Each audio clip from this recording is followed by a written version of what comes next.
ধুনোর গন্ধে ফিরে পাই ছেলেবেলা, যে ছেলেবেলায় ষষ্ঠীর দিন বিকেলবেলায় মায়ের সাথে বসে নাড়ু পাকাতে পাকাতে নাড়ুর গন্ধ আর ধুনোর গন্ধ একাকার হয়ে যেত। অথবা গরমকালে সন্ধেবেলায় দরজা জানালা বন্ধ করে ধুনো জ্বালিয়ে চলতো মশা মারার প্রচেষ্টা। আর বাবার নির্দেশে পুজোর 4টে বা 5টা দিন রোজ সন্ধেবেলা ধুনো দেওয়া হতো, আর সেই অনুযায়ী আগে থেকেই ছোবড়া করা হতো প্রস্তুত, আর আমাদের মনটা পুজোর ছন্দে দুলে উঠত।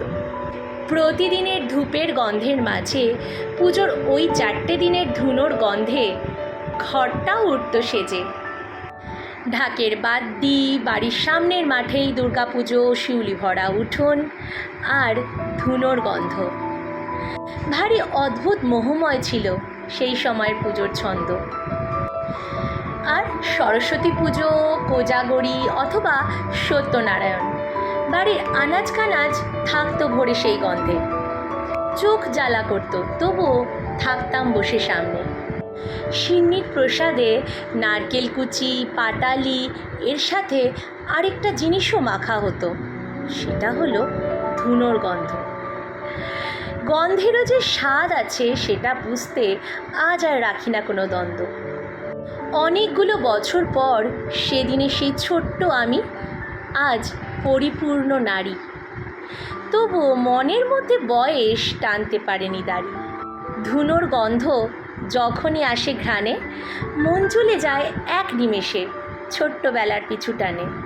কখনো কখনো কোনো রোদ, কোনো ছায়া, এক পশলা বৃষ্টি অথবা কোনো গন্ধ আমাদের জীবনের টাইম মেশিন হয়ে ওঠে। আমরা চলে যাই সুদূর সেই ফেলে আসা পিছু টানে। আমার কাছে এইরকমই একটা টাইম মেশিন হলো ধুনোর গন্ধ। আজও ধুনো জ্বালি যে কোনো পুজো উপলক্ষে, কিন্তু মনের মধ্যে এই গন্ধটা যেন ছবির মতো ভাসিয়ে রাখে ছোট্টবেলার স্মৃতিগুলো। সত্যি এগুলোই বোধহয় সত্যিকারের টাইম মেশিন, যা আমাদের জীবনে ফিকে হয়ে আসা ছবিগুলোতে পড়তে দেয় না ধুলো।